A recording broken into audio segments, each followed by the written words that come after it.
What's up, everybody? It's the Roundtable Sports Podcast. We're taking a look at some classic Cam Newton footage. This is Week 13, 2015, Carolina Panthers versus New Orleans Saints. Final score 41-38. Cam had 5 touchdowns, 331 yards, and I brought this film out, number one, so people would stop disrespecting Cam as far as his overall ability, in the past, and to compare what he's doing now versus then.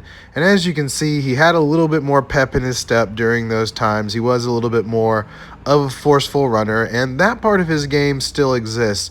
But if you notice when he throws the ball, how much more explosion the ball has coming out of his hands and how much velocity he is capable of producing while throwing the ball, not necessarily even with his feet set, because his fundamentals aren't even that crazy good. He just has this laser rocket arm, a top 10 NFL arm at this time, and the big issue at this point was he wasn't always 1,000% sure where it was going, but he had touch to a certain extent and he could get it done, especially when he can leave guys in the dirt like that and then go and try and make a play at the goal line.